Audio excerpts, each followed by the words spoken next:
ప్రస్తుతం రెండు తెలుగు రాష్ట్రాల్లో ఎక్కువగా వినిపిస్తోన్న మాట రేవ్ పార్టీ. బెంగళూరులో జరిగిన ఓ రేవ్ పార్టీలో పాల్గొన్న వారిలో ఎక్కువ మంది తెలుగు వాళ్లే ఉన్నారని, అందులోనూ రాజకీయ, సినీ ప్రముఖులు ఉన్నారని ప్రచారం జరుగుతోంది. ఈ క్రమంలో రేవ్ పార్టీల గురించి తెలుసుకోవాలనే ఉత్సుకత ప్రజల్లో కనిపిస్తోంది. అసలు ఈ రేవ్ పార్టీలంటే ఏంటి? ఇందులో కేవలం సెలబ్రిటీలే ఎందుకు పాల్గొంటారు? అసలు ఆ పార్టీలో ఎలాంటి పనులు చేస్తారు? వీటికి యువత ఎందుకు అంతగా అలవాటు పడుతున్నారన్నది తెలుసుకోవడానికి జనాలు ఆసక్తి కనబరుస్తున్నారు. రేవ్ పార్టీ ప్రస్తుతం రెండు తెలుగు రాష్ట్రాల్లో వినిపిస్తున్న మాట ఇదే. బెంగళూరులో జరిగిన ఓ రేవ్ పార్టీలో 100 మందికి పైగా సెలబ్రిటీలు, రాజకీయ నేతల కుమారులు, బడాబాబుల పిల్లలు పాల్గొన్నారని, అందులో తెలుగు రాష్ట్రాలకు చెందిన వ్యక్తులే ఎక్కువగా ఉన్నారని టాక్ నడుస్తోంది. తెలుగు ఇండస్ట్రీకి చెందిన వాళ్లలో నటి హేమ పాల్గొన్నారంటూ పోలీసులు చెప్తుంటే, నేను లేను బాబోయ్ అని ఆమె వీడియోలు విడుదల చేస్తోంది. Hero Srikanth, dance master Jani కూడా ఉన్నారంటూ వార్తలు వైరల్ అవుతుంటే, అది మేము కాదు అంటూ వాళ్లు కూడా క్లారిటీ ఇచ్చారు. ఇదంతా పక్కన పెడితే అసలు రేవ్ పార్టీ అంటే ఏంటి? లోపల ఏం చేస్తారు? పోలీసులు ఎందుకు రైడ్స్ చేస్తారు? అందులో పాల్గొన్న వాళ్లు ముఖాలు కూడా కనిపించకుండా ఎందుకు ముసుగులేసుకుని వెళ్తుంటారో తెలుసుకోవాలని ఉత్సుకత సామాన్యుల్లో నెలకొంది.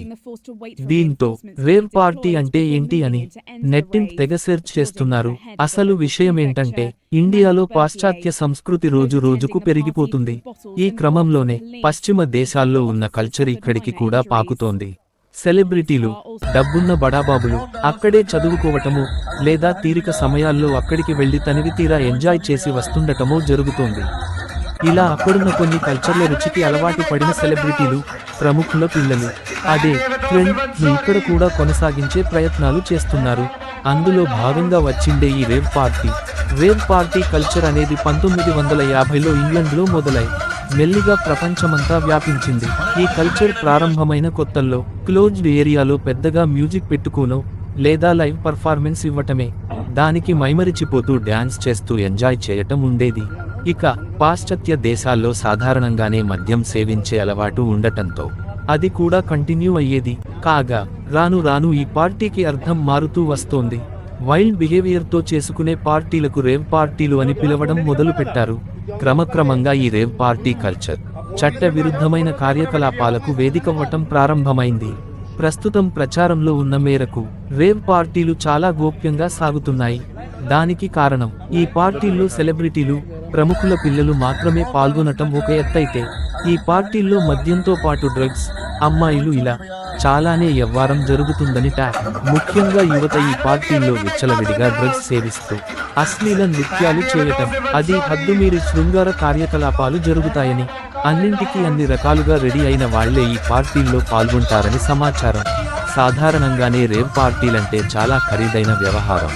బెంగళూరులో జరిగిన రేవ్ పార్టీకి ఎంట్రీ ఫీజే సుమారు 50 లక్షలట. ఇంత ఖర్చు చేసి నిర్వహించే రేవ్ పార్టీలను చాలా గోప్యంగా నిర్వహిస్తారు. ఈ పార్టీలో ఎంపిక చేసిన వ్యక్తులే, అది కూడా పరిమిత సంఖ్యలోనే పాల్గొనేలా ప్లాన్ చేస్తారు. తెలియని వ్యక్తులను అస్సలు అనుమతించారు. ముందుగానే ఈ పార్టీలో ఉండే కార్యక్రమాల గురించి చెప్పటంతో పాటు పాల్గొనే వాళ్ల రిక్వైర్మెంట్లను కూడా పరిగణలోకి తీసుకుని పార్టీని ప్లాన్ చేస్తారని తెలుస్తోంది. అన్నింటికీ ఓకే అన్న వాళ్లే ఇందులో పాల్గొంటారని, ఇందులో పాల్గొన్నారంటేనే దేనికైనా సిద్ధం, మద్యం, డ్రగ్స్, విచ్చలవిడి శృంగారం అన్నట్టుగా సమాచారం. ఇక ఈ రేవ్ పార్టీని బడాబాబుల ఫామ్ హౌసులోనో, గెస్ట్ హౌసుల్లోనూ ఈ పార్టీని నిర్వహిస్తుంటారు. 24 గంటల నుంచి 3 రోజుల వరకు నిర్వహిస్తారని సమాచారం. అందుకు తగ్గట్టుగానే ఫుడ్, కూల్ డ్రింక్స్, ఆల్కహాల్, సిగరెట్లతో పాటు రకరకాల డ్రగ్స్ కూడా ఏర్పాటు చేస్తారట. ఇక కొన్ని రేవ్ పార్టీల్లో అయితే ప్రత్యేకంగా లైంగిక కార్యకలాపాలు కూడా మెనూలో ఉంటాయని తెలుస్తోంది. శృంగార కార్యక్రమాల కోసం ప్రత్యేకంగా గదులు కూడా ఏర్పాటు చేస్తారట. అందులోనూ రకరకాల ఫాంటసీ కార్యక్రమాలు రాయలేని విధంగా ఉంటాయనే గుసగుసలు వినిపిస్తున్నాయి. అందుకే ఈ పార్టీలు నిర్వహించే దగ్గర సీసీ కెమెరాలు ఆఫ్లోనే ఉంటాయి. మొబైల్ ఫోన్లు, ఎలక్ట్రానిక్ పరికరాలను కూడా ముందే తీసుకుంటారని చెప్తున్నారు. మన దేశంలో ఈ రేవ్ పార్టీల ధోరణి గోవా నుంచి ప్రారంభమైంది. హిప్పీలు దీనిని గోవాలో ప్రారంభించారు. తరువాత ఇటువంటి పార్టీల ధోరణి వేగంగా అభివృద్ధి చెందుతున్న నగరాల్లోకి పాకింది. ముంబై, చెన్నై, బెంగళూరు, హైదరాబాద్ లాంటి నగరాల్లోనూ ఈ కల్చర్ పెరిగిపోతోంది. సాధారణంగా ఇతరులకు ఎలాంటి ఇబ్బంది కలగకుండా పార్టీలు చేసుకోవటం వరకు ఓకే. కానీ పెద్ద పెద్ద సౌండ్లు పెట్టుకోవటం, మద్యంతో పాటు డ్రగ్స్ విచ్చలవిడిగా సేవించటం, అశ్లీల కార్యక్రమాలు నిర్వహిస్తుండటం వల్ల ఇలాంటి పార్టీలపై పోలీసులు ఉక్కుపాదం మోపుతున్నారు. సాధారణంగానే అనుమతి లేకుండా పార్టీలు చేసుకోవడాన్ని పోలీసులు అంగీకరించరు. ఇక రేవ్ పార్టీలంటే కఠినంగా వ్యవహరిస్తుంటారు. పార్టీలపై రైడ్స్ చేసి అందులో డ్రగ్స్ వినియోగం ఏమైనా జరిగిందా లేదా అన్నది చూస్తారు. మైనర్లు ఎవరైనా పాల్గొన్నారా అన్నది కూడా ఆరా తీస్తారు. ఇక అశ్లీలత ఏమైనా ఉందా అనేది కూడా గమనిస్తారు. పార్టీలో పాల్గొన్న వాళ్ళందరి నుంచి బ్లడ్, హెయిర్ శాంపిల్స్ తీసుకుని టెస్టులకు పంపిస్తారు.